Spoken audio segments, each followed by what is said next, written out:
पता नहीं ये बिल्डिंग है और हॉस्टल अगर नहीं हुआ तो बच्चे कहाँ पढ़ेंगे, लेबोरेटरी नहीं हो रही, किसी कारण की वजह से अगर देर हो रही है तो भारत सरकार की कोई कमेटी जाकर अगर स्थानिक कुछ प्रॉब्लम है या ऊपर से कोई प्रॉब्लम तैयार किया हुआ है या कोई पॉलिटिकल प्रॉब्लम है तो लोग कर उसकी बिल्डिंग कंप्लीट करके जो बच्चे आशा से छत्रपति शाहू महाराज की राजधानी में पढ़ना चाहते हैं उनको कोई राहत मिलेगी? ओके। और कब मिलेगी ये आप बताएंगे तो कृपा होगी।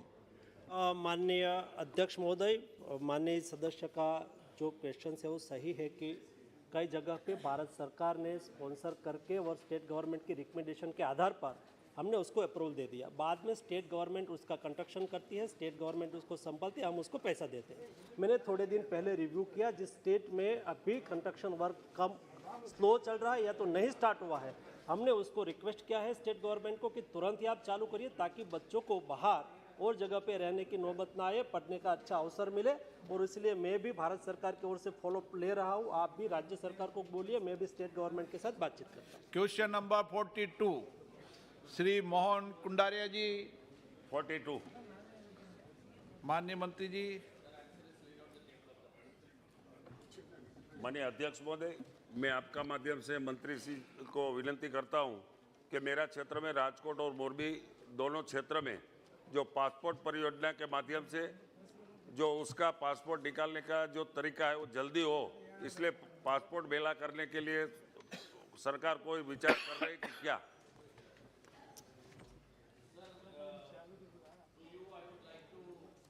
House that we have a very large diaspora. Around 32 million people are there, Indians who are there abroad, either as NRIs or people of Indian origin. And passport services during the last 8 years has improved very much. I would say that it has increased by around 500%. The number of passport officers for processing of passports, which was 110 before 2014, now stands above 550. And in Gujarat, I would like to inform the honorable member that we have held, in the whole country, we have held from June 2022 onwards, 234 passport melas, and during the next 3 weeks, we are planning to hold another 500 passport melas across the country. So any Indian citizen who would like to have a passport for him, we are there to facilitate and make all efforts so that every Indian gets a passport for him. माननीय अध्यक्ष महोदय, गुजरात में क्षेत्रीय कार्यालय में जो पहला application आती थी उससे 2 गुना से ज़्यादा आ रही है, इसलिए जो कर्मचारी की कमी है वो पूरा करने के लिए सरकार कुछ सोच रहा है कि क्या? Sir, during the last 1 year, in Gujarat also, the number of passports that we have been issuing in all these offices, whatever is the number of application, we are taking care of that. And wherever request is there, those requests, every effort is being undertaken to fulfill those requests. Shri Manish Tiwari ji. अध्यक्ष जी, आपका बहुत बहुत धन्यवाद कि आपने सवाल पूछने की अनुमति दी। अध्यक्ष जी, मेरे संसदीय क्षेत्र में एक ज़िला है, उसका नाम है शहीद भगत सिंह नगर और उसे नवा शहर भी कहते हैं। वहाँ के बहुत लोग विदेशों में रहते हैं, कनाडा, अमेरिका, ऑस्ट्रेलिया, यूरोप में। मैं पिछले 3.5 साल से विदेश मंत्री जी से ये विनती कर रहा हूँ कि वहाँ पे एक पासपोर्ट सेवा केंद्र खोल दिया जाए। पहले इनके मंत्रालय की तरफ से ये जवाब आया कि हमारे पास जगह नहीं है पासपोर्ट सेवा केंद्र खोलने के लिए। हमने वहाँ पे पोस्ट ऑफिस में एक आलीशान भवन का निर्माण करवाया, म्यूनिसिपल काउंसिल और जो डिपार्टमेंट ऑफ पोस्ट है उसको मिलकर। पिछले 1 साल से वो जो भवन है वो खाली पड़ा हुआ है। इनके रीजनल पासपोर्ट ऑफिस जालंधर वाले लगातार और निरंतर लिख के भेज रहे हैं कि वहाँ पे सिर्फ इंफ्रास्ट्रक्चर इंस्टॉल करना है और उस पासपोर्ट सेवा केंद्र को ऑपरेशनलाइज करना है। मैं माननीय मंत्री जी से यह पूछना चाहता हूं कि क्या सरकार उस पासपोर्ट सेवा केंद्र को ऑपरेशनलाइज करेगी, और करेगी तो कितनी देर में करेगी, और अगर नहीं करेगी तो उसका क्या कारण है, और कहीं ये तो नहीं क्योंकि ये एक विपक्ष के सांसद की कॉन्स्टिट्यूएंसी है आप काम नहीं करना चाहते? Sir, during the last 8 years, the government of Narendra Modi ji has been extending the facility of passport sevas across the country, irrespective of who the parliament member is. Whether it is opposition ruled state or whether it is a constituency represented by by a member from the opposition, I have personally inaugurated the passport seva kendras in the constituencies of members from the Congress party in Kerala. So this is, we have never made it a criterion for allowing passport seva kendras. What we have done is, from the earlier situation where there were limited number of passport seva kendras, we extended it to every Lok Sabha constituency, subject to the condition that there is facility by the post offices. Where that facility is there, we will definitely have been taking steps to see that passport seva kendras, post office passport seva kendras are open. Doctor T Sumati. आपकी अनुमति से मंत्री जी, सवाल सिर्फ इतना है, the building is ready, the infrastructure is ready. T Sumati. All you need to do is, operationalize the passport office. Tell me, how long will it take for you to operationalize the passport office? I am asking you a direct question. Give me a direct answer. Thank you very much, sir. Sir, I'd like to bring the Honorable Minister an attention of an important issue. Sir, recently K. Nalini, a sister of us from Sri Lanka, brethren, a Sri Lankan refugee and a resident of a refugee camp in Trichy, received her passport as directed by the High Court. She has fled from Sri Lanka back in 1980s, the initial stages of the Black July, which was afterwards followed by the genocide of our brethren Tamilians there. And she has been living in the refugee camp ever since with her family. Sir, in this scenario at the backdrop, I would like to ask, does the ministry currently issue passports, or does it have plans to issue passports to children of the Sri Lankan born in the Indian territory? And if so, has any passport has been issued, or do you have any plans to issue it in the future? Because it's a very, very important issue, sir. Thank you. Sir, the question, the original question is related to passport melas in the state of Gujarat. So this is a policy matter which is not connected with the original question. So I would like to request the honorable member, I will request her to, so that to come over, and I can definitely discuss with her the concern that she wants to raise. Shrimati चिंता Anuradha. Regional passport officers have to deal with 1,000 to 1,200 appointments on a daily basis, sir. So does the government plan to establish more regional passport officers to decrease this burden, thus reducing the delays caused in getting appointments, sir? Thank you, sir. Sir, I would like to inform the member through you that we have in every Lok Sabha constituency, our endeavor is to see that in every Lok Sabha constituency, there is a post office passport seva kendra at the minimum.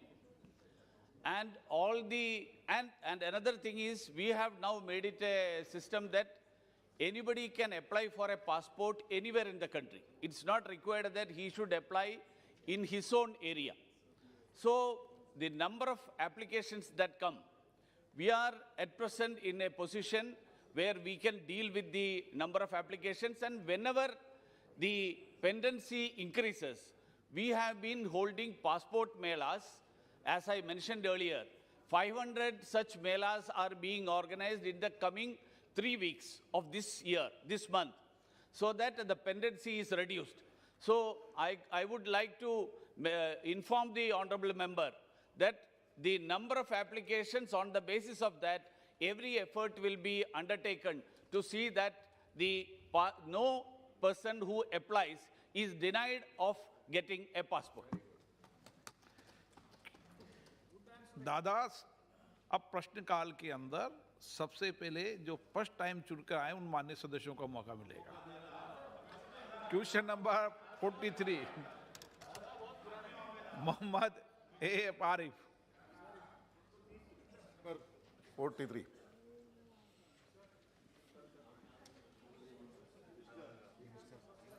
मंत्री जी, माननीय मंत्री जी। Statement is laid on the table in the House.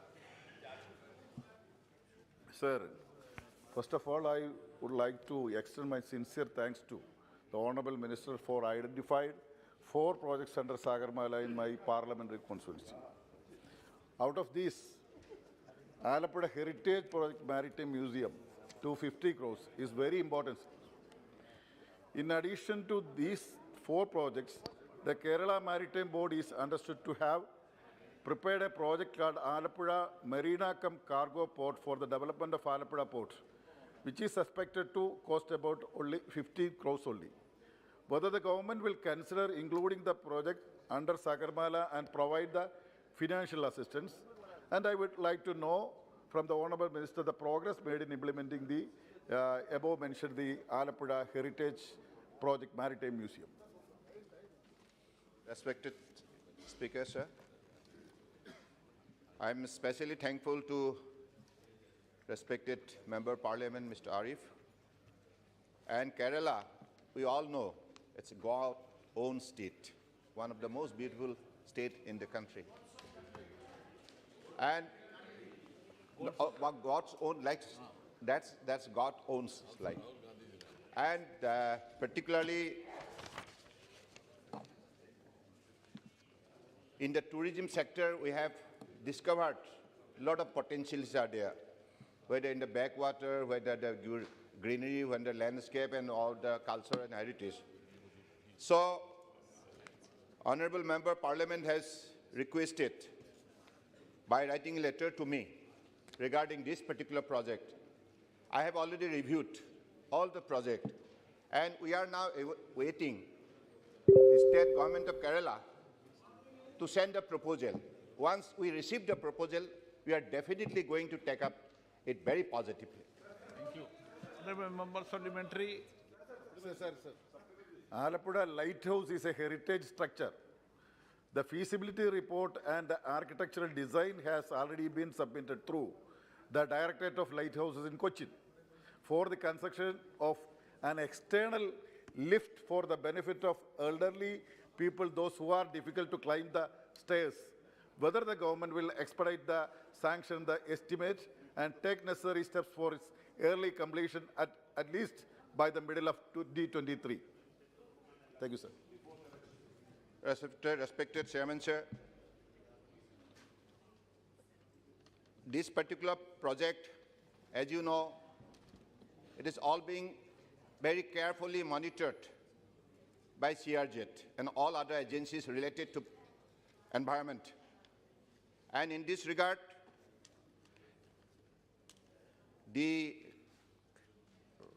concerned kind of agencies, they are also, this particular matter has been very carefully examining.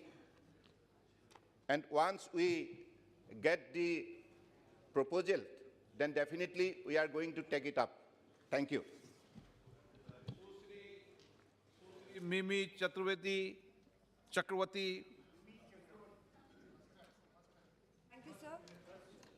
Thank you, sir, for letting me speak as we are talking about the Sagarmala project and as I hail from Bengal. So I would like to know what is happening in my state, a detailed development and present status of the Haldia-based Sagarmala project of West Bengal and the progress of Haldia Dock Complex Kolkata Port Trust on the projects which have completed DPR and the status of the expressway from Panagarh to Durgapur to Haldia therefore. Thank you, sir.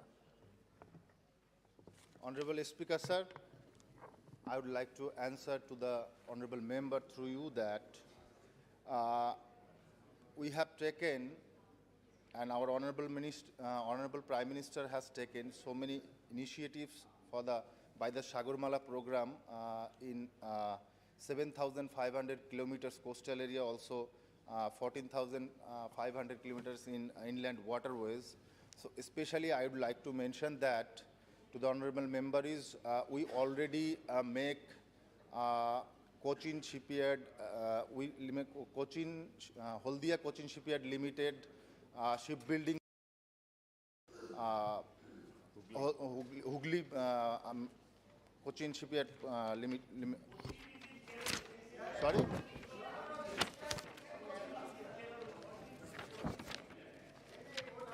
No, we already made it. Listen, wait a minute. Excuse. Respected Speaker, sir, regarding this particular project, let me tell you very frankly, Honorable Prime Minister's vision through Sagarmala program is mainly to develop the coastal area of 7,500 kilometers of the country, along with the inland waterways, 14,500 kilometers. And because of this, under the Sagarmala program, we have identified 802 numbers of projects. And out of this, so far, 220 projects have been already completed. 220 projects is under implementation, rest are under different stages of development. And in the recent past, by going through the detailed consultation with all the stakeholders, state government, state maritime boards, and others like stakeholders, so that, as you know, this is a program which is done through conversion mode. And that is, excuse me, sir. And I believe the Honorable Member of Parliament, if you want to have the details about your specific question, definitely I am going to hand over you the detailed copy after this, like on this particular. Let me tell you,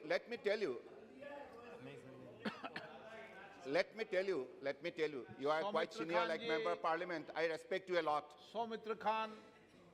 So that is why I believe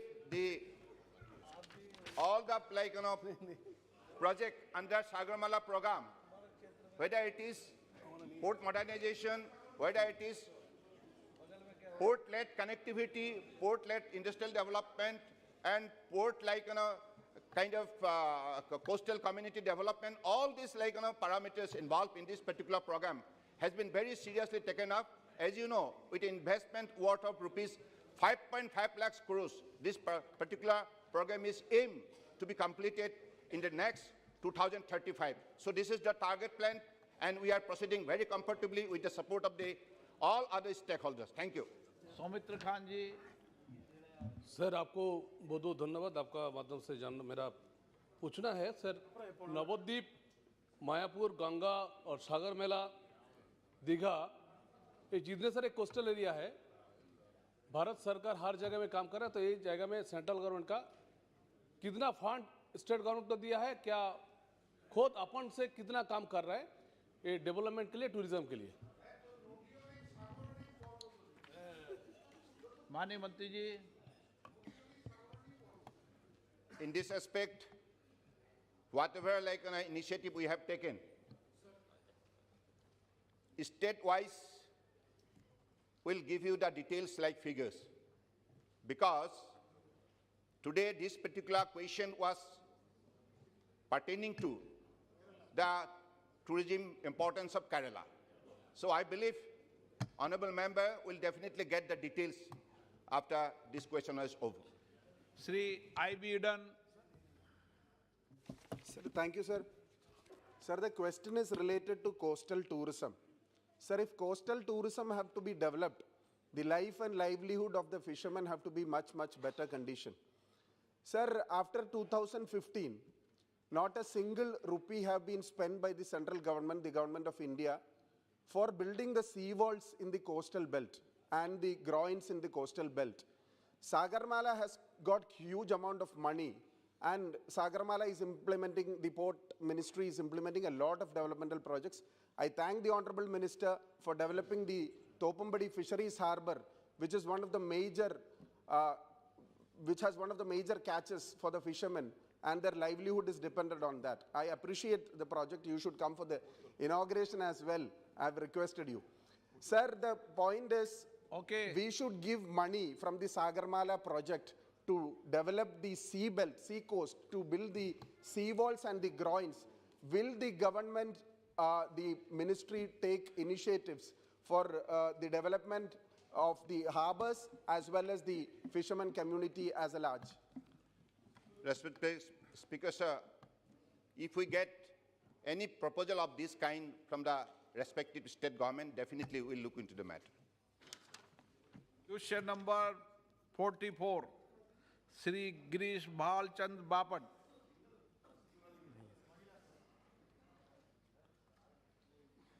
माननीय मंत्री जी, Statement is laid on the table, sir. Shri Rahul शिवाले, Shri N.K. Premachandran ji. Sir, regarding the coastal development and the shipping, I would like to ask a specific question to the Honorable Minister.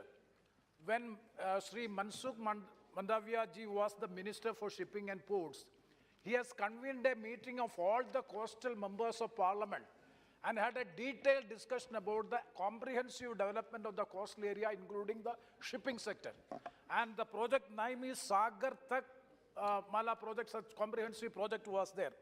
It is quite, and we have submitted number of projects for the development of the coastal area. I would like to know from the Honorable Minister, what is the fate of that project, which was one of the dream project of the Honorable Prime Minister. That was the illustration made at the time when the meeting was convened and it was presented at the time when the then minister was there. So I would like to know from the Honorable Minister from my constituency, Kollam also. It is included in the Sagarmala project, but unfortunately nothing has happened after having that online meeting and submission of the projects from various coastal constituencies. What is the fate of it? That is a specific question which I would like to know. Thank you very much, sir. Respected Speaker, sir, Honorable Member Parliament has highlighted some of the points related to his constituency. I would like to request through you, sir, if you have all the list of those like projects, please hand over to me. I'll take a look. Srimati Kanimoji. Thank you, sir. The answer says that, that the center's objectives include the promotion of circular economy and capacity. So mic is not. So the mic is not. So the reply says that the objective is to develop and promote circular economy and capacity development. I thank the Minister for including the Thoothukudi port also into this. But already there has been a promise that Thoothukudi port will be converted into a trans-shipment hub. But I don't know what progress has happened there. And I also would like to ask whether the local stakeholders will be included in these projects. And whether it will be ensured that the employment is generated in the local areas where these projects are taken up, because in the Thoothukudi port itself, when the CSR funds are being given, it's given to other states. The local people do not get any benefit out of the CSR funds from the port. So I request the Minister to ensure that local people will get opportunities. Thank you, sir. Respected Speaker, sir, after detailed consultation with all the stakeholders, we have included another 567 projects that is mainly for the holistic development of coastal community in all the coastal districts. So that is the principal objective. And with a worth investment of 58,000 crores. So within that particular scheme, we could definitely include, as per the proposal received from the concerned state government, because As you know, this particular Sagarmala program is always implemented in consultation and in association with all other stakeholders. So I believe whatever, I think little bit of apprehension you have in your mind, you need not have to worry. We are very transparent. Honorable Prime Minister's direction, this ministry is always working hard for the cause of the country, and it is full of transparency and accountability. I believe whatever we are doing, it is only to benefit the coastal community, whether it is fishermen and all other eligible boys and girls, whoever is efficient enough, who have had their skill, and even we are also giving skill to those youth, so that they could in the near future can be capable enough to handle any kind of challenges of life. Thank you. Question number 45, Sri Kalyan Banerjee ji. Question number 45. Honorable member, question. Sir, the COVID-19 pandemic has disrupted non-COVID healthcare system, leading to concerns about its subsequent impact on non-COVID disease conditions. The diagnosis and management of cancer has also affected. Sir, between March 1 and May 31st, 2020, the number of new patients registered, there is a reduction, 54%. Regarding follow-up visit, reduction is 46%. Hospital admissions, reduction, 36%. Outpatient chemotherapy reduction, 37%. Minor surgeries reduction, 52%. Pathological diagnosis reduction, 38%. Number of radiological diagnostic tests reduction, 43%. Sir, in this backdrop, I put a question that whether the government is having a planning to start cancer detection center and initial care service in the rural primary health centers in the country, especially easy to detect earlier stage cancer in breast and prostate. Honorable Speaker, sir, माननीय सदस्य ने बहुत ही cancer के बारे में जो चिंता जताई है, मैं अवगत कराना चाहती हूँ कि ज़रूर कोविड के कारण कुछ संख्या कम हुई है।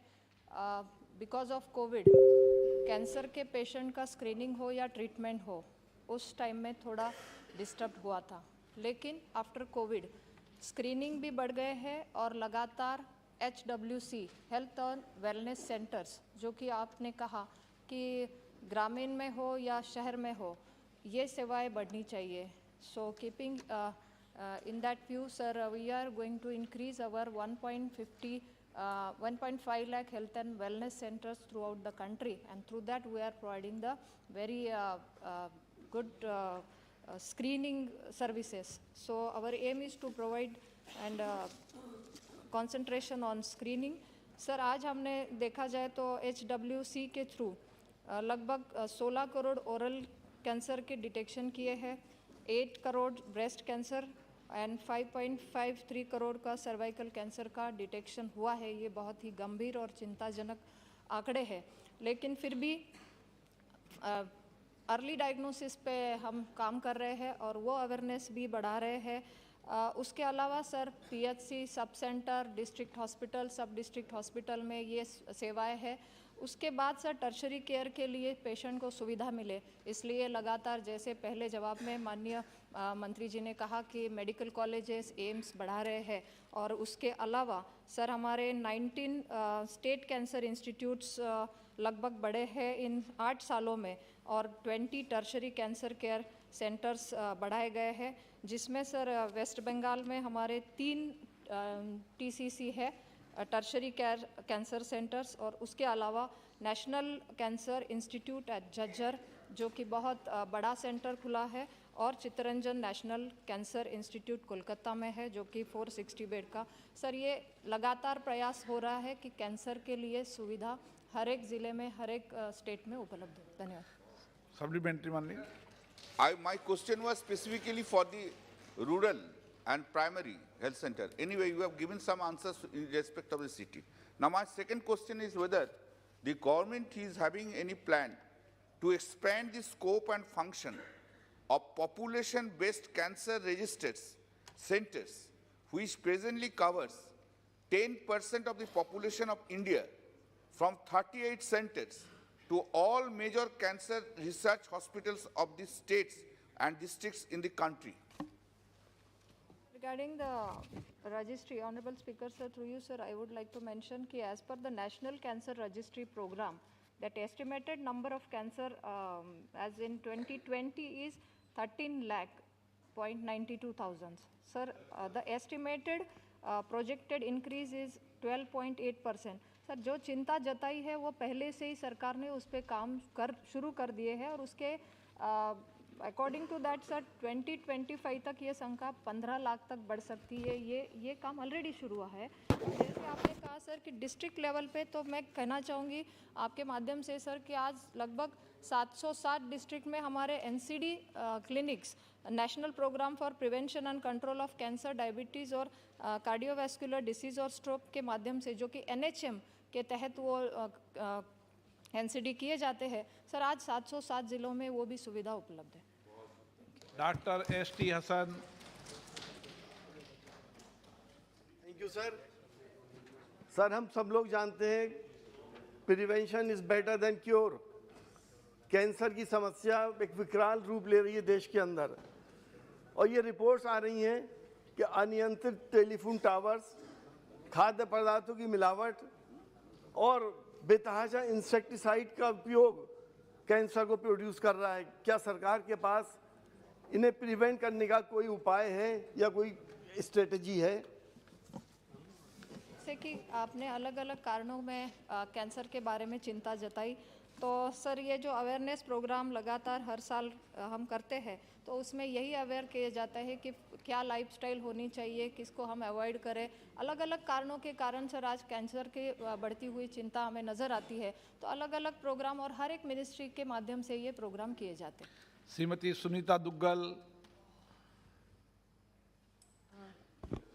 धन्यवाद अध्यक्ष महोदय। अध्यक्ष महोदय, क्योंकि हमारे हेल्थ मिनिस्टर साहब गुजरात से आते हैं, तो मैं संवरण नहीं कर पा रही हूँ। इनको मुबारकबाद तो बनती है, मैं बहुत बहुत मुबारकबाद देती हूँ गुजरात की जनता ने जो मैंडेट दिया है। अध्यक्ष महोदय, मैं कहना चाह रही थी कि पीएम नेशनल रिलीफ फंड जो है उसमें जो है बहुत ज़्यादा सहायता जो है, चाहे जो भी क्रॉनिक डिजीज़ हैं, चाहे उसमें हार्ट सर्जरी हो, किडनी ट्रांसप्लांटेशन हो, कैंसर ट्रीटमेंट और एसिड अटैक, इस तरह के बहुत से जो हमारे मरीज हैं वो पीएम नेशनल रिलीफ फंड से उनको सहायता मिलती है। मैं आपके माध्यम से माननीय मंत्री जी से ये जानना चाहती हूँ कि क्या हेल्थ मिनिस्टर्स कैंसर फंड जो है वो भी साइमल्टेनियसली उन कैंसर पेशेंट्स के जो है वो अप्लाई कर सकते हैं और वो उनको भी दे सकते हैं? क्या ये बड़ी वाइटल इन्फॉर्मेशन है स्पीकर महोदय, क्योंकि कैंसर के जो पेशेंट्स हैं उनको इलाज के लिए बहुत ज़्यादा पैसे की ज़रूरत पड़ती है। और पीएम नेशनल रिलीफ फंड से मेरी कॉन्स्टिट्यूएंसी की अगर मैं बात करूँ तो मैंने बहुत संख्या में वहाँ पर भेजे और माननीय प्रधानमंत्री जी ने उनको सहायता दी भी है, लेकिन साइमल्टेनियसली क्या हम मंत्री जी से आपका विषय आ गया है जी। धन्यवाद स्पीकर। एक्सप्लेन पूरा नहीं करें।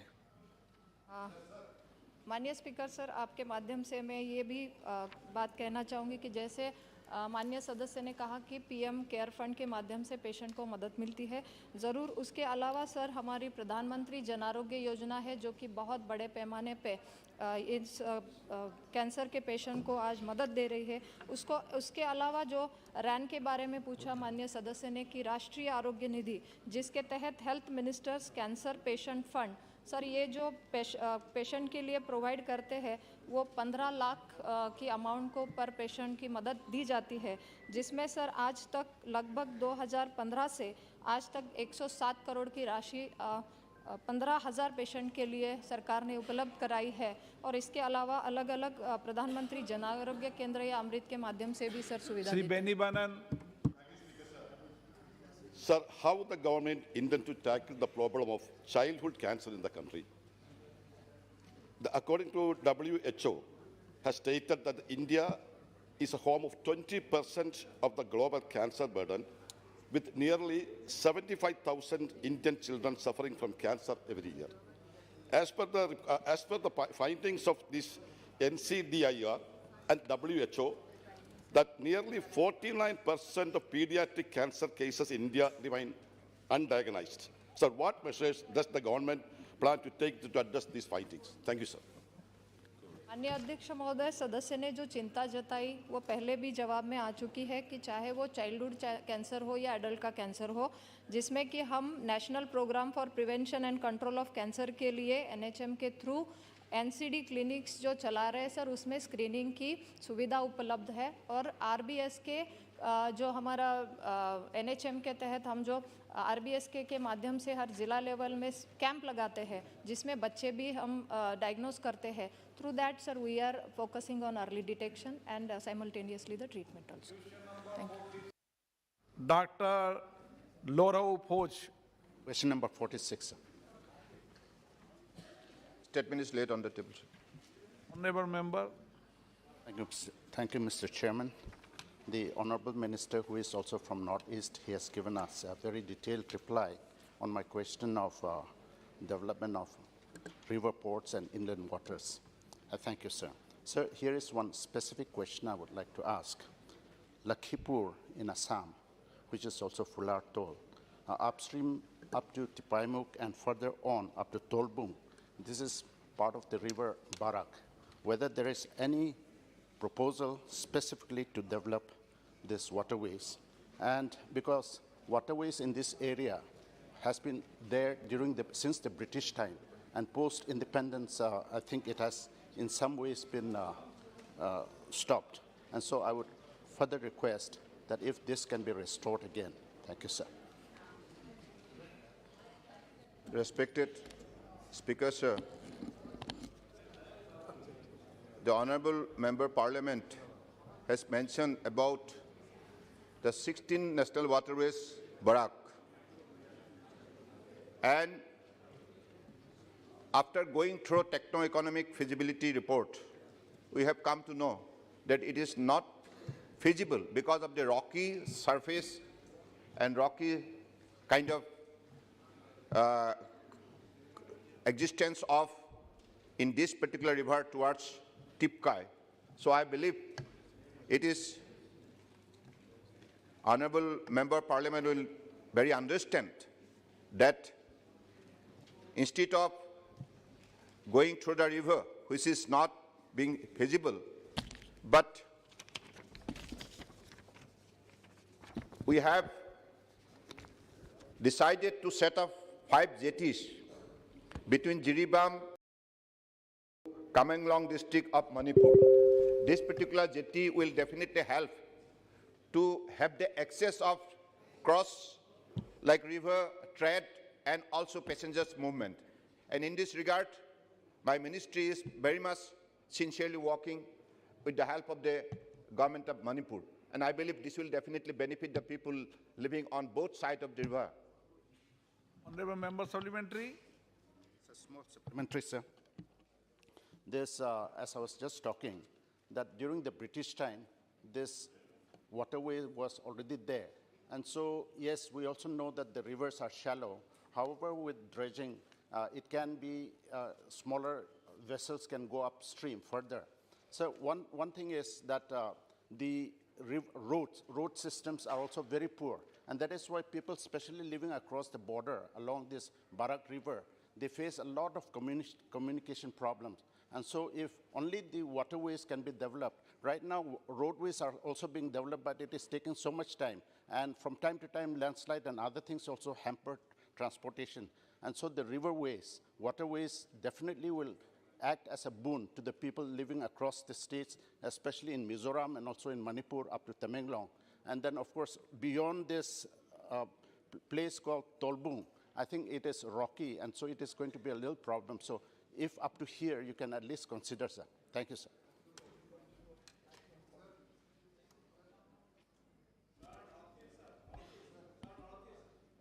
Respected Chairman, sir, as mentioned by Honourable Member Parliament, I think it would be like more better for the commoners' use the access of the draft depth in the different location of the river instead of going through this dredging, because dredging is nowhere feasible. It is totally rocky towards the upstream. And I believe That is why we have requested the honorable, state government of Manipur to prepare their proposals and send to us. And once we receive the proposal, as per the feasibility of those like cross river kind of jetty to be constructed, and as per their proposal, definitely we'll take it up. Shri माननीय member Abdul Khaleeq. अध्यक्ष महोदय, मौका देने के लिए धन्यवाद। मंत्री महोदय ने बताया जोगी घोपा, मेरा क्षेत्र के जोगी घोपा भी एक टर्मिनल होगा, इसके लिए धन्यवाद। मैं आपसे जानना चाहता हूं अध्यक्ष महोदय के जरिए, ये टर्मिनल का काम का कितना प्रोग्रेस हुआ, काम शुरू हुआ या नहीं हुआ? अगर शुरू हुआ, शुरू होने के वक्त लोकल एमपी होने के नाते मुझे भी इंफॉर्मेशन मिलना चाहिए था, नहीं मिला। ये एक बात है। दूसरा बात है, ये मंत्री जी ने बताया ये 55 घाट 55 घाट असम में फ्लोटिंग टर्मिनल होगा। मंत्री जी को धन्यवाद देता हूँ, वो भी असम से आते हैं, लेकिन लिस्ट नहीं दिया। मैं मंत्री जी से निवेदन करता हूँ, मुझे नहीं पता बहरी जहाँ पे महापुरुष श्री श्री दामोदर देव के सत्रों भी है, और मंत्री महोदय हमेशा जाते हैं कृष्ण गुरु आश्रम जहाँ से नज़दीक होगा, वो बहरी घाट है या नहीं, या बागबर घाट है या नहीं, नहीं है तो इंक्लूड करना चाहिए। और ताराबारी, ब्रिटिश टाइम में ताराबारी बोल के घाट था, वो घाट का डेवलपमेंट का एजेंडा लेगा या नहीं, या बहरी घाट को ही ताराबारी नामकरण करेगा, ये भी मंत्री जी से जानना चाहता हूँ। और एक प्रश्न अध्यक्ष महोदय, जो बेकी रिवर, बेकी बेसिन जो नेशनल वाटरवेज में आते हैं, ये बेकी बेसिन का डेवलपमेंट के लिए सरकार ने क्या कदम उठाया? मेरे पास जहाँ तक इन्फॉर्मेशन है कुछ नहीं किया अभी तक। मंत्री जी से मैं निवेदन करता हूँ ये कुछ करने के लिए। धन्यवाद। माननीय मंत्री जी। माननीय अध्यक्ष महोदय, माननीय संसद जी ने जो कही है, मैं तो इतना ही कहूँगा कि वो आसाम से बिलोंग करते हैं और हमारे साथ माननीय संसद जी डिटेल में चर्चा करें, और हमको हमारा पास जो भी सूची है, जहाँ जहाँ हम लोगों ने जो कदम उठाए हैं, इसके बारे में मैं संसद जी को निश्चित रूप से अवगत करूँगा। Question number 47, Shrimati Sangeeta Kumari Singh Deo. Thank you, sir. At the outset, I'd like to compliment the Honourable Minister on her Honourable outstanding member, work. Question number 47। Question number 47, sir. माननीय मंत्री जी। पटल पर रखा गया। माननीय सदस्य। Thank you, sir. I'd like to compliment the Honourable Minister for her outstanding work for the welfare of women and children. Odisha, sir, is still lagging behind in terms of various parameters of malnutrition, especially in the rural areas with huge populations of the scheduled castes and tribes. Mine is an aspirational district. My question is whether the government is considering a special intervention with a focused approach in aspirational districts to achieve targets under Poshan Abhiyan and Sustainable Development Goals. Thank you. Sir, I would like to, through you, inform the honourable member that aspirational districts are priority areas for the government, not only from the perspective of Ministry of Women and Child Development, but also it seeks a partnership and convergence between 18 ministries, which include ministries such as Jal Shakti, so that issues of sanitation and safe drinking water can be addressed. Ministry of Health, which assists us, especially in aspirational district, from the perspective of the health of pregnant mothers and lactating mothers and small children and the medical challenges they may so face. I would like to, sir, through you, draw the attention of the honourable member that to ensure that there is a convergence at the district level and at the state level, we in the ministry had issued guidelines so that at the state level, the state chief secretary, at the district level, the district administrator, being the collector, can converge these very ministries, and a robust system technologically and otherwise can be made available. The Prime Minister has prioritized especially nutritional delivery systems in aspirational district through a project also called Saksham Anganwadi. It is the endeavor of the government to ensure that over 2 lakh Anganwadis across the country are also enhanced in terms of services, and substantial infrastructure also is increased there so that the needs nutritional of women and children can be met through this. Question our माननीय सदस्यगण, मुझे कुछ विषयों पर स्थगन प्रस्ताव की सूचनाएं प्राप्त हुई है।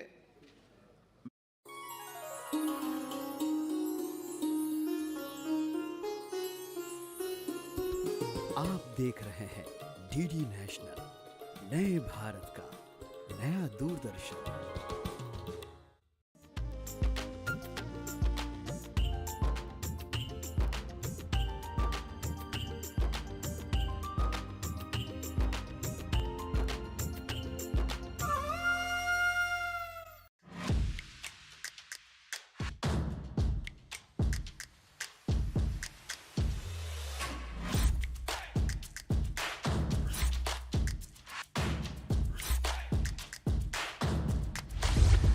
प्रवेश करता हुआ और वहां पर बीजेपी मुख्यालय में तमाम लोग बीजेपी के इस जननायक का प्रतीक्षा कर रहे हैं, इंतजार कर रहे हैं। वो जननायक जिसने गुजरात की धरती को भगवामय बना दिया और लगभग 27 साल बाद एक बार फिर से बीजेपी को इतनी बड़ी जीत दिलाई।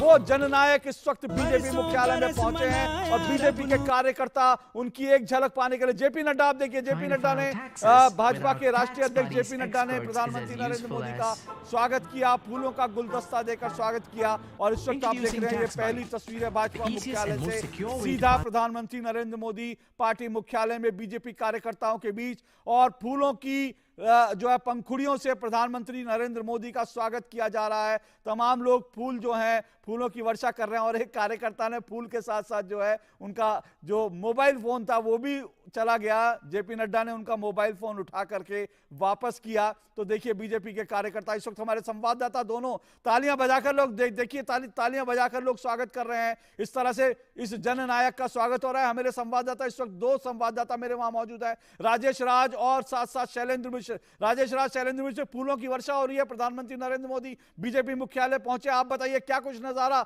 आपके आसपास है, क्या वहां पर गर्म जोशी है, जरा बताएं। देखिए, प्रधानमंत्री नरेंद्र मोदी मुस्कुराते हुए धीरे धीरे भारतीय जनता पार्टी के राष्ट्रीय अध्यक्ष जेपी नड्डा के साथ अशोक धीरे धीरे बीजेपी मुख्यालय की तरफ दाखिल हो रहे हैं। जेपी नड्डा जो भारतीय जनता पार्टी के राष्ट्रीय अध्यक्ष हैं वो उनके साथ हैं और धीरे धीरे उनका जो कदम है वो धीरे धीरे बढ़ रहा है आगे की तरफ। और जो उनका काफिला है वो काफिला भारतीय जनता पार्टी के दफ्तर के अंदर दाखिल हो चुका है। फूलों की पंखुड़ियों के साथ उनका जोरदार अभिनंदन स्वागत जो है वो भारतीय जनता पार्टी के कार्यकर्ताओं ने किया, नेताओं ने किया।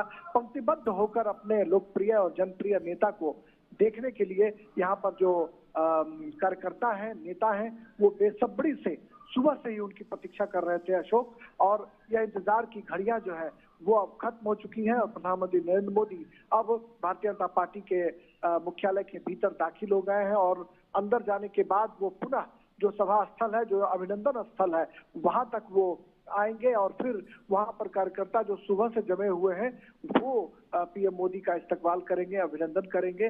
तो इंतजार की घड़ियां अब जो है वो खत्म हो चुकी हैं अशोक, और पीएम मोदी भारतीय जनता पार्टी के मुख्यालय पर पहुंच इस चुके वक्त हैं। राजेश राज, एक मिनट आपको मंच पे हम दिखा रहे थे। इस वक्त मंच पर जो है राजनाथ सिंह, रक्षा मंत्री और गृह मंत्री अमित शाह जो हैं वो दोनों बैठे हुए हैं, वहां दोनों वहां बैठे हैं मंच पर और प्रतीक्षा कर रहे हैं प्रधानमंत्री नरेंद्र मोदी।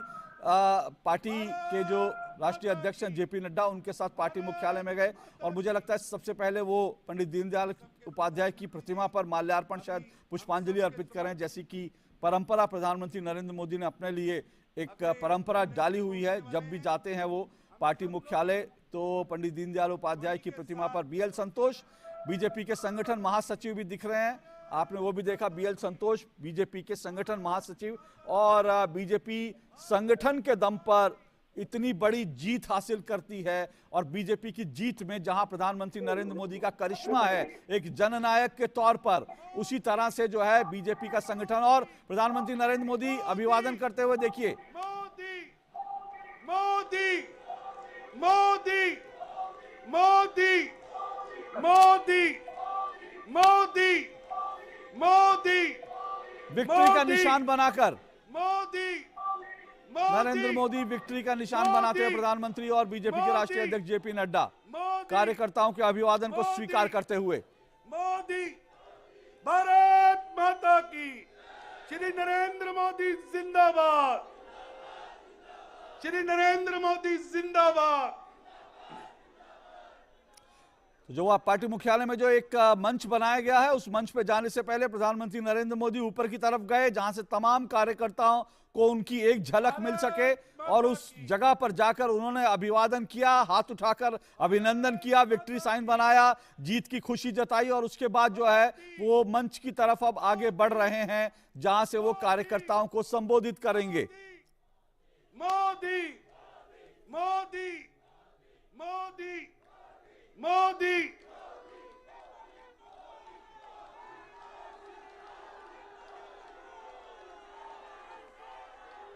अमित शाह और नरेंद्र मोदी आपको दिख रहे होंगे, इन दोनों ने गुजरात में जिस तरह से लगभग 150 सीटों पर इन दोनों ने प्रचार किया, और गुजरात के ये दो बड़े चेहरे, दो बड़े नायक, एक संगठन में, एक जो है चेहरे के रूप में, नायक के रूप में, और पीछे जो है अमित शाह संगठन को मजबूत बनाते हुए, और इन्होंने गुजरात की पूरी तस्वीर बदल कर रख दी है।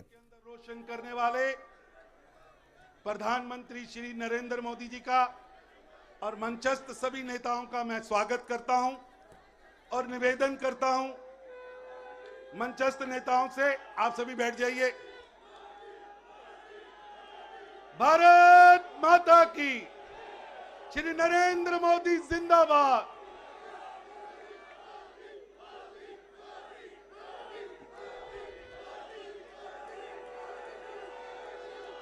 मैं निवेदन करूंगा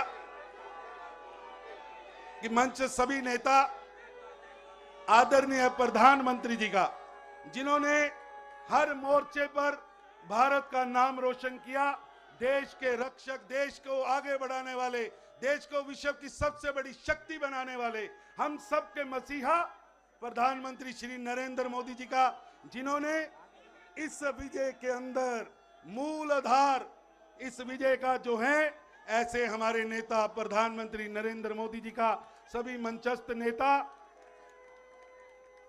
स्वागत कर रहे हैं।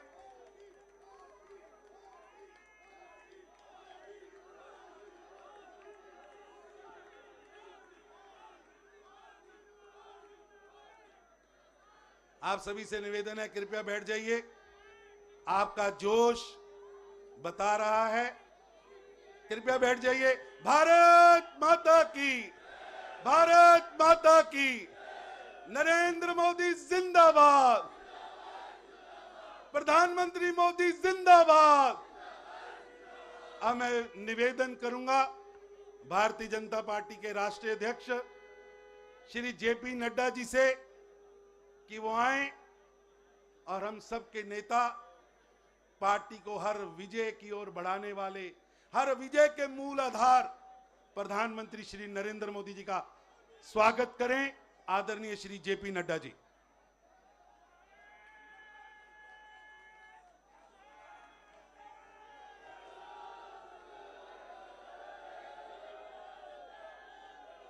बोलिए भारत माता की, भारत माता की, भारत माता की।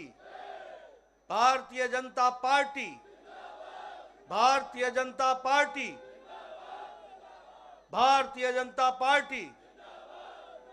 श्री नरेंद्र मोदी जी, श्री नरेंद्र मोदी जी, श्री नरेंद्र मोदी जी।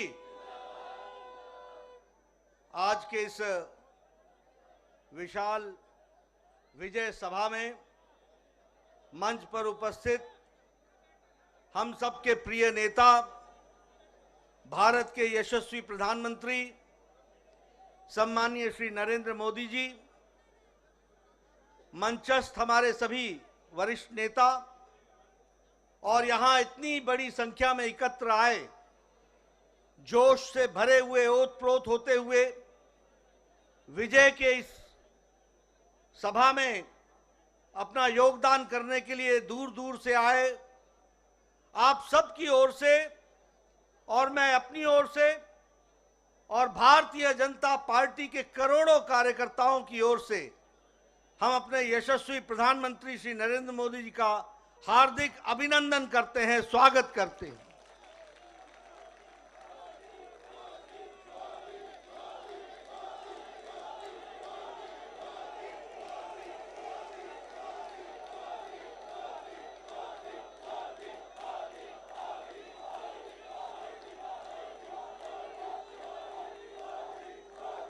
आज हम आदरणीय प्रधानमंत्री जी का अभिनंदन और स्वागत करते हैं। साथ ही साथ गुजरात की जनता, गुजरात के कार्यकर्ता और तमाम कार्यकर्ता जो इस चुनाव में हिमाचल प्रदेश में, दिल्ली में लगे, उन सबको भी मैं तहे दिल से बहुत बहुत बधाई देता हूं और उनका भी अभिनंदन करता हूं। यह हम सब के लिए खुशी की बात है और आज बड़ा ऐतिहासिक दिन है। जब हम गुजरात के नतीजे देखते हैं तो आजाद भारत में रिकॉर्ड तोड़ते हुए ये जीत हासिल आदरणीय प्रधानमंत्री मोदी जी के नेतृत्व में हम सबको मिली है।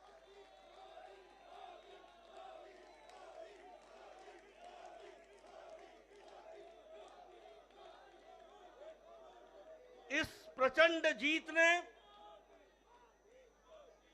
प्रचंड ऐतिहासिक जीत ने इस बात को स्पष्ट कर दिया है जिसकी नींव आदरणीय प्रधानमंत्री जी ने भारत की राजनीति में रखा है, और वह है विकासवाद, विकास की कहानी। सबका साथ, सबका विकास, सबका विश्वास और सबका प्रयास, इस मूल मंत्र को लेकर जिस अथक प्रयास के साथ आदरणीय प्रधानमंत्री जी ने गुजरात की जनता, देश की जनता की सेवा की है, वह हमको प्रचंड जीत में दिखाई देती है। हम जानते हैं कि विकास के साथ साथ कल्याणकारी नीति गांव, गरीब, वंचित, पीड़ित, शोषित, दलित, समाज के अंतिम पायदान पर खड़ा व्यक्ति, उन सब के लिए जो आपने नीतियां बनाई, जो आपने कार्यक्रम बनाए, जो उनके दुख दर्द को समझा, जो उनके आंसुओं को पोंछने का आपने काम किया, उस गरीब के घर में रोटी मिल सके इसकी व्यवस्था की, उसके घर में अच्छा सा शौचालय हो जाए और वो जीवन इज्जत के साथ जी सके, इस यह परिवर्तन आपने ला करके दिखाया है।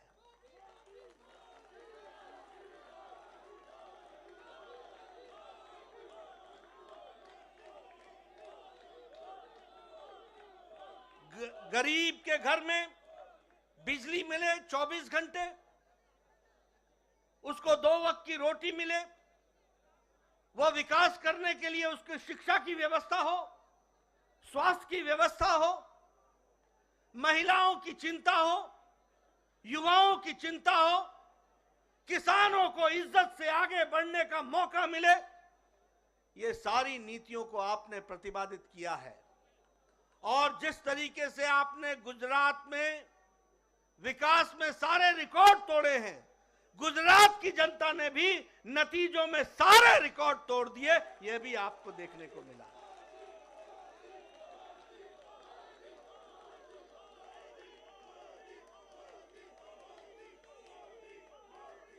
हमें मालूम है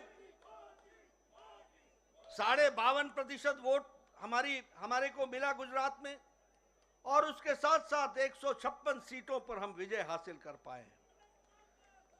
जहां तक कांग्रेस का सवाल है, पिछले चुनाव में 41.4 से घट करके 27.3% पर कांग्रेस आकर के खड़ी हो गई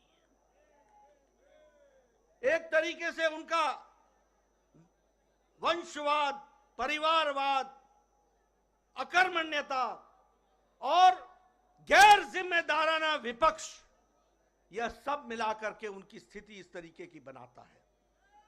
मैं यह भी कहना चाहता हूं, एक नई पार्टी आई गुजरात का अपमान करने के लिए। वो नई पार्टी क्या करती थी? एक पेपर लेकर के आए उनके नेता और कहने लगे, ये देखो, इसको नोट कर लो, और मैं यहां भविष्यवाणी करता हूं कि गुजरात में सरकार उनकी पार्टी की आ रही है। ऐसा गैर जिम्मेदाराना पार्टी का नेता जो इस तरीके से जनता के आंखों में धूल झोंकता हो, जनता को गुमराह करता हो, ऐसे नेता को आज नतीजों के बाद सार्वजनिक रूप से माफी मांगनी चाहिए गुजरात की जनता के साथ और भारत की जनता के साथ।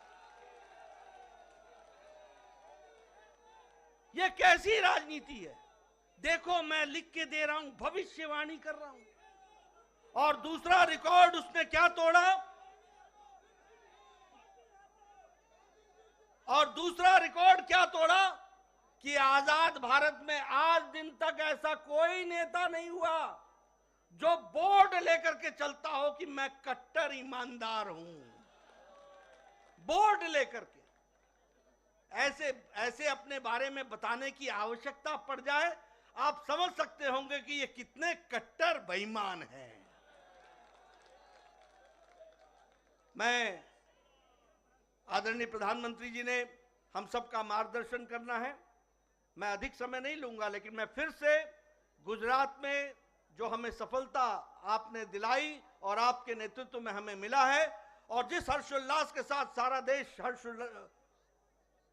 हर्षोल्लास के साथ है, मैं आपको भी बधाई देता हूं और आदरणीय मोदी जी का अभिनंदन करता हूं, स्वागत करता हूं।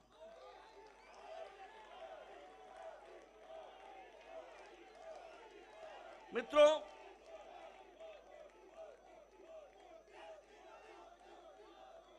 मैं हिमाचल प्रदेश के बारे में भी कहना चाहता हूं। हिमाचल प्रदेश के मैं कार्यकर्ताओं को बधाई देता हूं, अथक प्रयास उन्होंने किया, बहुत मेहनत की। यह ठीक है कि हमें सफलता नहीं मिली, लेकिन यह भी ध्यान रखना चाहिए कि राज जरूर बदला, लेकिन साथ में राजनीति के रिवाज भी बदले। पहले जब पार्टियां बदलती थी तो 5% से वोट का फर्क पड़ता था। आज ठीक है कि हमारी सरकार नहीं बन पाई, लेकिन हमारे को 0.9% यानी 0.90 यानी 1% से कम वोट से हमारा फर्क रहा है। इस बात को भी हमको समझना चाहिए। मैं कार्यकर्ताओं को बधाई देता हूं और साथ ही साथ जो सरकार में आने वाली पार्टी है उनका स्वागत भी करता हूं, अभिनंदन भी करता हूं। वो अच्छे काम में जुटे, अच्छे काम में, विकास में हम उनका साथ देंगे, लेकिन हम निश्चित रूप से एक कारगर विपक्ष की भूमिका निभाते हुए हिमाचल की जनता के इंटरेस्ट को और उनके हितों की चिंता करते हुए हम काम करेंगे। मैं यह भी बताना चाहता हूं कि वहां भी पंजाब से सटा हुआ, जहां आम आदमी पार्टी की सरकार है, उनसे सटा हुआ हिमाचल प्रदेश है।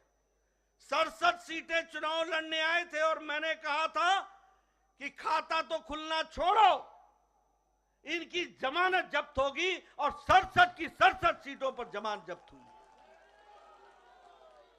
और 25 सीटों पे नोटा से भी कम वोट आए हैं। 25 सीटों पे नोटा से भी कम वोट आए। मित्रों, अगर मैं दिल्ली की बात करूं, हमारे कार्यकर्ताओं ने बहुत मेहनत की, बहुत मेहनत की। मैं दिल्ली के कार्यकर्ताओं का अभिनंदन करता हूं, अभिवादन करता हूं। मैं ये भी बताना चाहता हूं कि यहां की दिल्ली की सरकार ने एमसीडी का 33,000 करोड़ रुपए जो एमसीडी को देने थे, वो देने से वंचित रखा। मैं ये भी बताना चाहता हूं कि 720 करोड़ रुपए जो स्वास्थ्य के लिए देने थे, उससे देने से उन्होंने एमसीडी को वंचित रखा। मैं यह भी बताना चाहता हूं कि लगभग 450 करोड़ जो शिक्षा पे खर्च होना था, ये दिल्ली के हितकारी बोलते हैं अपने आप को, इन्होंने जितना दिल्ली का हित का खनन किया है, वह आपके सामने रखना चाहता हूं। शिक्षा में भी 450 करोड़ रुपए जो एमसीडी को देना था, वह देने से उन्होंने वंचित रखा। और इतना ही नहीं, जब म्युनिसिपल कॉर्पोरेशन ने कहा कि हम अपने बॉन्ड्स, म्युनिसिपल बॉन्ड्स बना करके हम जनता से पैसा उठाते हैं, हम मार्केट से पैसा उठाते हैं, लेकिन हम दिल्ली की जनता की सेवा करने के लिए आतुर हैं, तो उसका भी परमिशन यहां की दिल्ली की सरकार, जो दिल्ली विरोधी है, उसने नहीं दिया। इसके बावजूद भी हमारे कार्यकर्ताओं ने शानदार प्रदर्शन करते हुए एक शानदार तरीके से चुनाव को लड़ा और बहुत कम अंतर है। और मैं जरूर कहूंगा कि एक अच्छी विपक्ष की भूमिका हम निभाते हुए उसको भी हम आगे बढ़ाएंगे और उसको भी हम पूरा करेंगे। मैं मित्रों, आपके और आदरणीय प्रधानमंत्री जी के बीच में बहुत समय नहीं लेना चाहता। आज एक बाई इलेक्शन हुआ है जिसमें बिहार में हम कुर्नी में बाई इलेक्शन जीते हैं। यह चुनाव जब से जनता दल यूनाइटेड हमसे अलग हटी और महागठबंधन में गई और ये कहते थे कि अब ये गठबंधन का कोई तोड़ नहीं है, इस महागठबंधन को भी दूसरी बार हराते हुए कुर्नी की भी विधानसभा भारतीय जनता पार्टी ने एक तरफा जीती है। ये बिहार के आने वाले नतीजों के बारे में इंगित करता है, बिहार के आगे के चुनाव के बारे में इंगित करता है। ये दूसरा चुनाव है जब नीतीश जी आरजेडी से मिल गए और कहा कि ये तो अब बड़ा भारी कास्ट का अलायंस होगा। हम इनको भी ये बता देना चाहते हैं कि आदरणीय मोदी जी के नेतृत्व में चाहे उत्तर प्रदेश हो चाहे बिहार हो, मैथमेटिक्स नहीं चलता, केमिस्ट्री चलती है, प्यार चलता है। और लोग विकास को वोट देते हैं, आदरणीय प्रधानमंत्री जी को वोट देते हैं। मित्रों, हम इसी तरीके से आगे बढ़ेंगे। आज आपके और प्रधानमंत्री जी के बीच में ज्यादा समय न रहता हुआ, आज सच में ऐतिहासिक दिन है जिस दिन आजादी के बाद गुजरात में हमने सारे रिकॉर्ड आदरणीय प्रधानमंत्री जी के नेतृत्व में तोड़े। और मित्रों, ये भी याद रखना कि प्रधानमंत्री जी ने जितनी अथक मेहनत चुनाव में करते हैं वो हम सब के लिए अनुकरणीय है, वो हम सब के लिए दिशा देता है, वो हम सबको बताता है कि किस तरीके से भारत की जनता को आगे बढ़ाने के लिए आदरणीय प्रधानमंत्री जी दिन रात काम करते हैं। मैं इन्हीं शब्दों के साथ पुनः उनका हार्दिक अभिनंदन करता हूं, स्वागत करता हूं और उनका जो मार्गदर्शन हमको मिलेगा, मैं विश्वास दिलाता हूं कि भारतीय जनता पार्टी के करोड़ों कार्यकर्ता आपके रास्ते पर चलेंगे और आपके माध्यम से देश को आगे बढ़ाने में अपना योगदान करेंगे। इन्हीं शब्दों के साथ बहुत बहुत धन्यवाद। भारत माता की, भारतीय जनता पार्टी, श्री नरेंद्र मोदी जिंदाबाद। अब मैं निवेदन करूंगा भारत के प्रधानमंत्री श्री नरेंद्र मोदी जी से, जो हर जीत का आधार है, मूल आधार है, हमारे नेता हमें संबोधित करें, हम सबका मार्गदर्शन करें।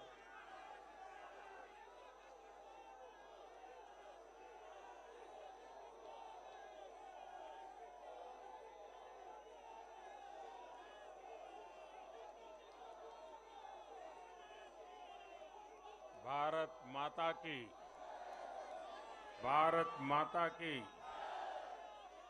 भारत माता की।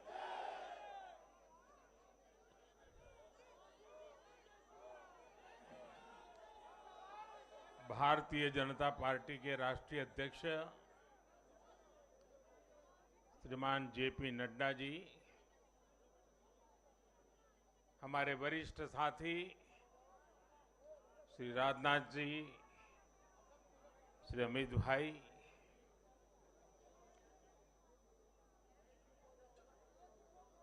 सभी प्यारे साथियों, मैं सबसे पहले जनता जनार्दन के सामने नतमस्तक हूं।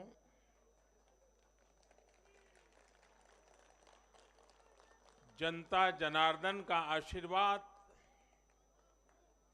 अभिभूत करने वाला है।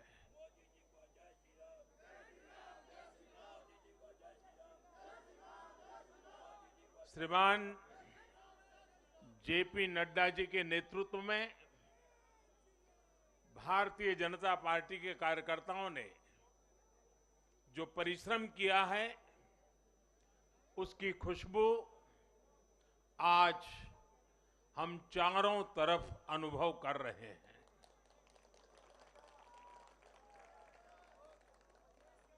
जहां भारतीय जनता पार्टी प्रत्यक्ष नहीं जीती, वहां भाजपा का वोट शेयर भाजपा के प्रति स्नेह का साक्षी है। मैं गुजरात और हिमाचल और दिल्ली और जहां तक मेरी जानकारी है, एक भी पोलिंग बूथ में रीपोलिंग करवाने की नौबत नहीं आई है।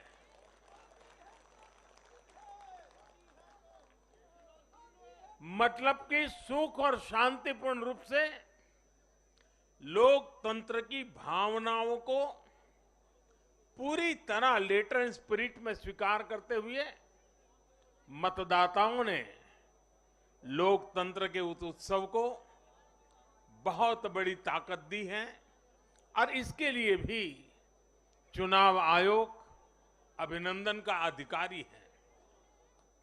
इस चुनाव में हिस्सा लेने वाले हर राजनीतिक कार्यकर्ता को, हर दल को भी मैं साधुवाद देता हूं। साथियों, आज मैं हिमाचल के हर मतदाता का भी बहुत बहुत आभारी हूं। जैसे अभी नड्डा जी बता रहे थे, हिमाचल के चुनाव में 1% से भी कम अंतर से ये हार जीत का फैसला हुआ है। 1% से भी कम। इतना कम अंतर से हिमाचल में कभी नतीजे नहीं आए हैं। हिमाचल में हर 5 वर्ष में सरकारें बदली हैं, लेकिन हर में जब बदलाव हुआ है, कभी 5%, कभी 6%, कभी 7%। जीतने वाले और हार वाले के बीच में अंतर रहा है। इस बार 1% से भी कम। इसका मतलब है कि जनता ने भी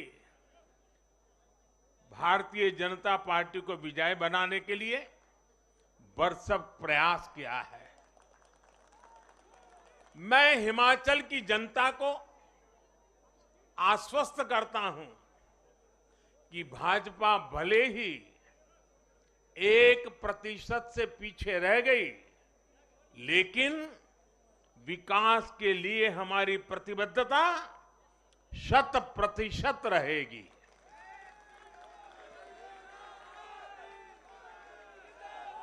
हिमाचल से जुड़े हर विषय को हम पूरी मजबूती से उठाएंगे और केंद्र सरकार के द्वारा हिमाचल की प्रगति का जो उसका हक है, उसमें भी कभी हम कमी नहीं आने देंगे।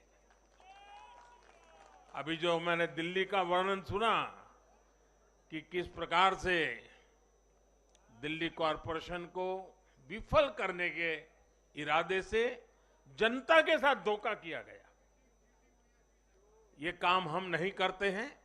हम हिमाचल की प्रगति के लिए भी भारत सरकार की प्रतिबद्धता वैसी ही बनी रहेगी।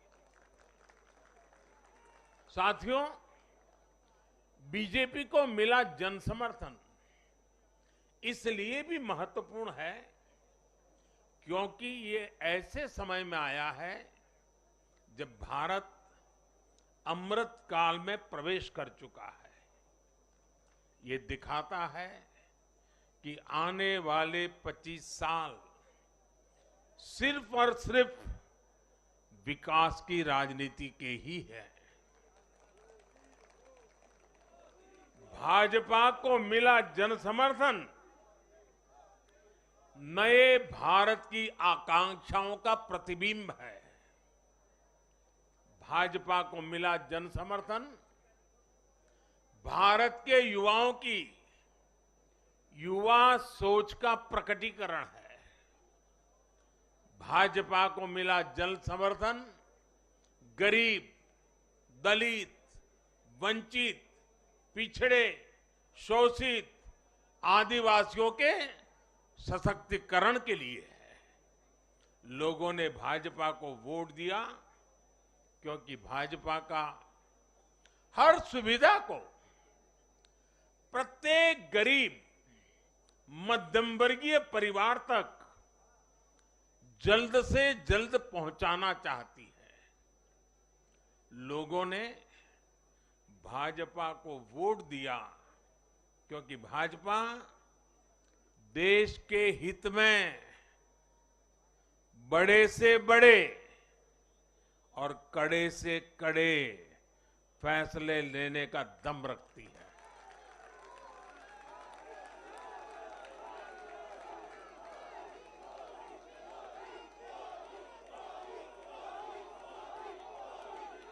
भाजपा का बढ़ता जन समर्थन ये दिखाता है कि परिवारवाद और भ्रष्टाचार के खिलाफ जन आक्रोश लगातार बढ़ रहा है।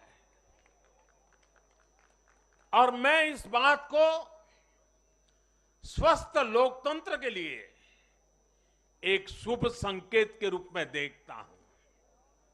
और साथियों, इस बार वाकई गुजरात ने तो कमाल ही कर दिया है।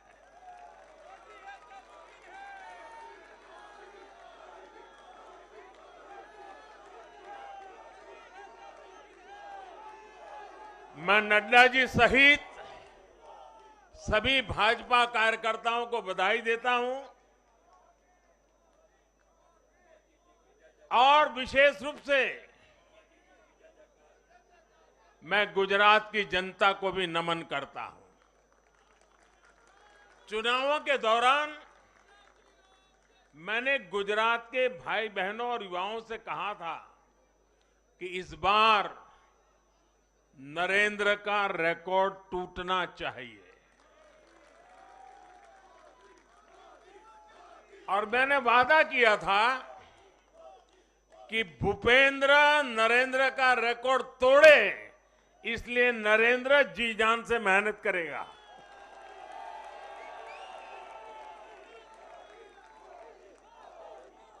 और गुजरात की जनता ने तो रिकॉर्ड तोड़ने में भी रिकॉर्ड कर दिया। उसने गुजरात की स्थापना से लेकर के अब तक सारे रिकॉर्ड तोड़ दिए। गुजरात के इतिहास का सबसे प्रचंड जनादेश भाजपा को देकर गुजरात के लोगों ने नया इतिहास बना दिया है। 2.5 दशक से निरंतर सरकार में रहने के बावजूद इस प्रकार का प्यार अभूतपूर्व है, अद्भुत है। लोगों ने जाति, वर्ग, समुदाय और हर तरह के विभाजन से ऊपर उठकर भाजपा को वोट दिया है। भारतीय जनता पार्टी गुजरात के हर घर का हिस्सा है, गुजरात के हर परिवार का हिस्सा है। साथियों, इस चुनाव में गुजरात में 1 करोड़ से भी ज्यादा ऐसे वोटर्स थे जिन्होंने मतदान किया, लेकिन ये वो मतदाता थे जिन्होंने कभी भी कांग्रेस के कुशासन को, उसकी बुराइयों को देखा नहीं था। वे फ्रेश थे, उन्होंने सिर्फ भाजपा की ही सरकार को देखा था। और युवाओं की तो प्रकृति होती है कि वो हमेशा सवाल पूछते हैं, जांचते हैं, परखते हैं, उसके बाद किसी फैसले पर पहुंचते हैं। युवा सिर्फ इसलिए किसी पार्टी को वोट नहीं करते क्योंकि वो दशकों से सत्ता में रही या फिर उस पार्टी के नेता किसी बड़ी परिवार के हैं। युवा तभी वोट देते हैं जब उन्हें भरोसा होता है, जब उन्हें सरकार का काम प्रत्यक्ष नजर आता है। और इसलिए आज युवाओं ने जब भाजपा को भारी संख्या में वोट दिया है, सीट से लेकर वोट तक के सारे रिकॉर्ड तोड़ दिए हैं, तो इसके पीछे का संदेश बहुत स्पष्ट है। इसका मतलब है कि युवाओं ने हमारे काम को जांचा, परखा और उस पर भरोसा किया है। इसका मतलब ये है कि युवा भाजपा की विकास वाली राजनीति चाहते हैं। इसका मतलब है कि युवा ना तो जातिवाद के बहकावे में आते हैं, न परिवारवाद के। युवाओं का दिल सिर्फ विजन और विकास से जीत सकते हैं, और भाजपा में विजन भी है और विकास के प्रति प्रतिबद्धता भी है। साथियों, आज एक और बात याद करने वाली है। जब महामारी के घोर संकट के बीच बिहार में चुनाव हुए थे, तो जनता ने भाजपा को भरपूर आशीर्वाद दिया। जब महामारी के संकट से बाहर निकलते हुए असम, यूपी, उत्तराखंड, गोवा, मणिपुर एक के बाद एक चुनावों में जनता ने भारतीय जनता पार्टी को ही चुना। और आज जब भारत विकसित भारत के लक्ष्य की प्राप्ति के लिए आगे बढ़ रहा है, तो भी देश की जनता का भरोसा सिर्फ और सिर्फ भाजपा पर है।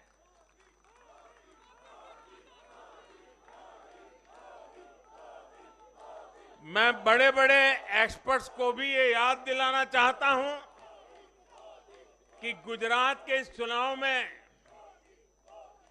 भाजपा का आह्वान था, विकसित गुजरात से विकसित भारत का निर्माण। गुजरात के नतीजों ने सिद्ध किया है कि सामान्य मानवी में विकसित भारत के लिए कितनी प्रबल आकांक्षा है।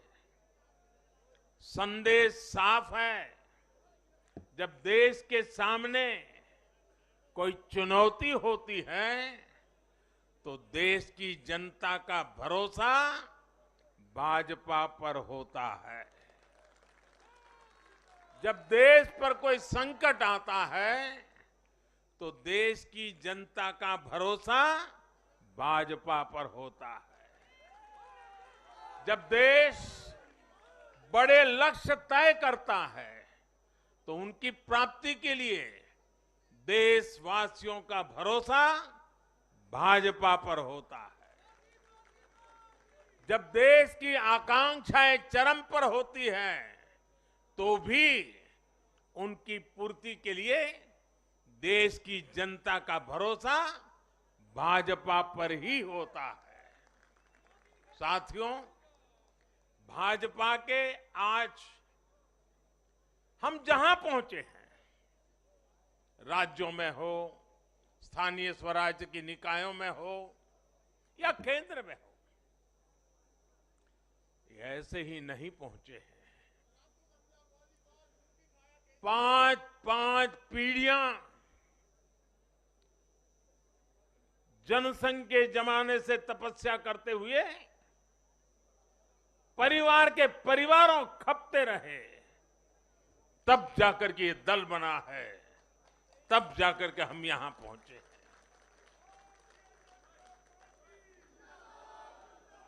भाजपा के लिए लाखों समर्पित कार्यकर्ताओं ने अपना जीवन खपा दिया है।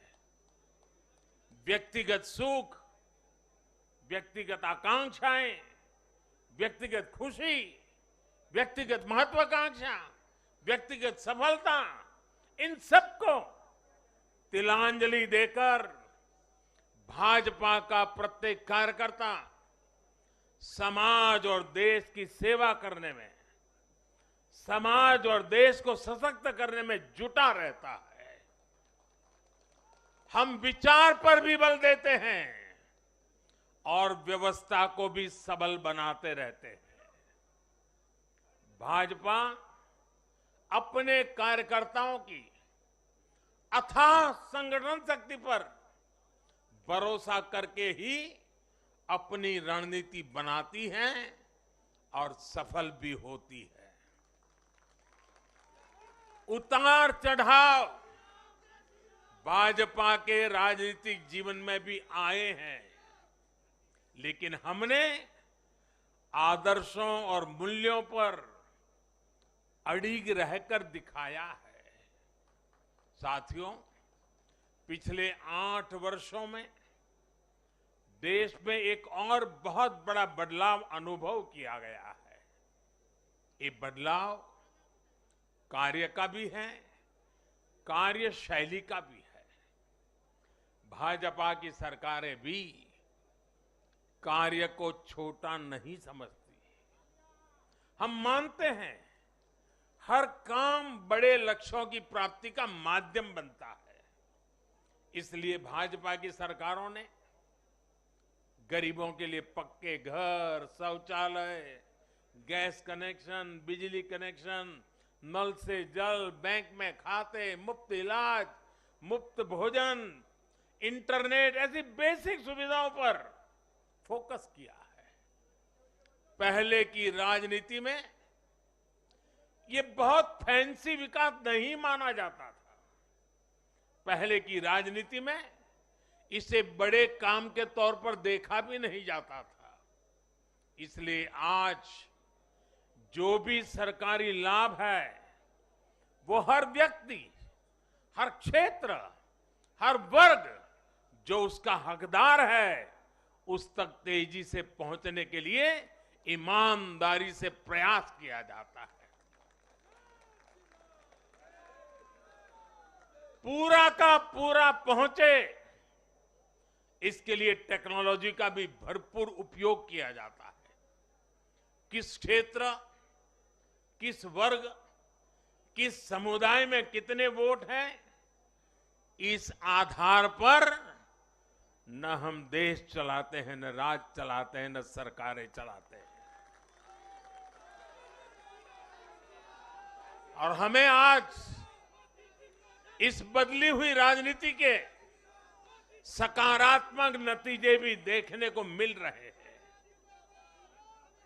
आज बड़े बड़े एक्सपर्ट भी ये कह रहे हैं कि भारत में गरीबी कम हो रही है।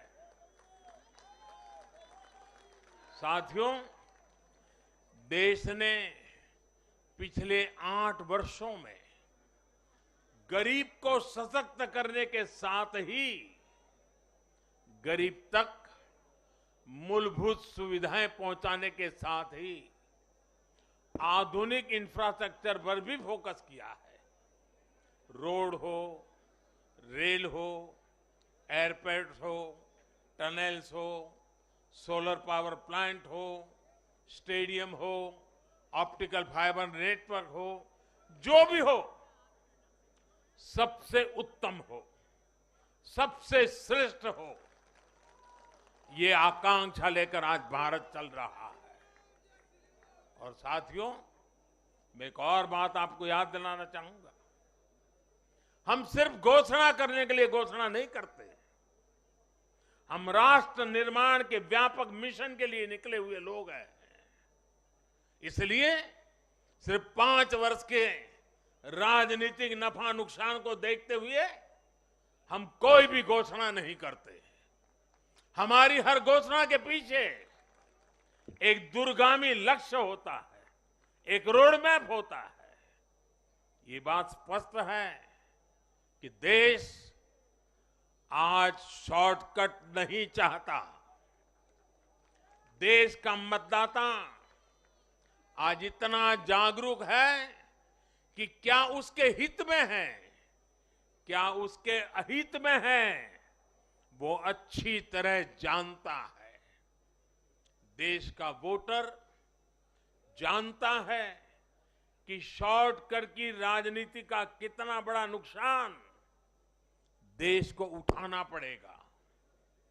आज देश में कोई संशय नहीं कि अगर देश रहेगा, देश समृद्ध होगा, तो सबकी समृद्धि तय है।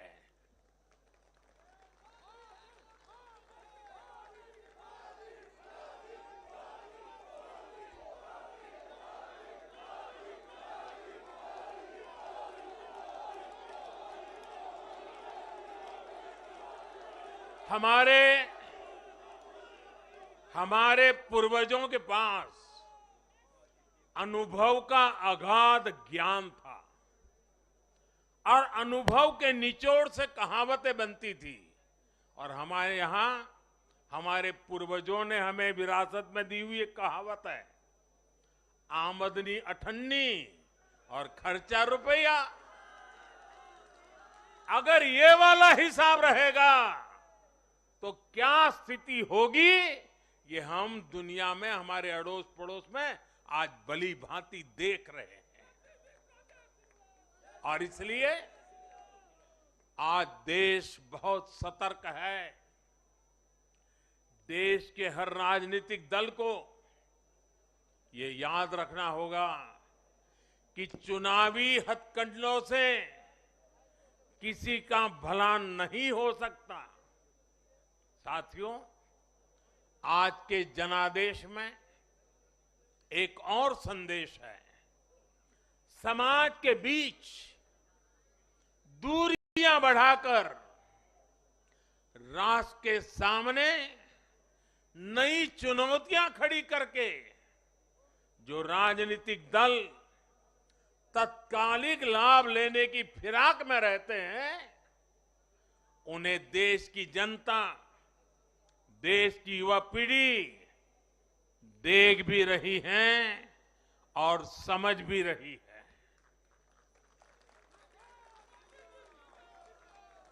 भारत का भविष्य फॉल्ट लाइंस को बढ़ा करके नहीं, फॉल्ट लाइंस को गिराकर ही उज्जवल बनेगा। कभी भाषा की दीवार, कभी रहन सहन, कभी क्षेत्र, कभी खान पान, कभी ये वर्ग, कभी वो वर्ग। लड़ने के लिए तो सैकड़ों वजह हो सकती हैं, लेकिन जुड़ने के लिए एक वजह ही काफी है। ये मातृभूमि, ये धरती, ये देश, ये हमारा भारत।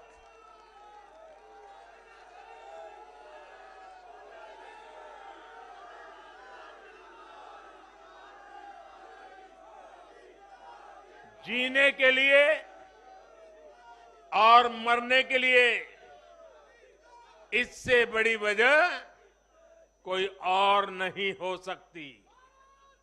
इसलिए हमें देश प्रथम, इंडिया फर्स्ट की भावना के साथ आगे बढ़ना है। साथियों, मुझे खुशी है कि आज भारत के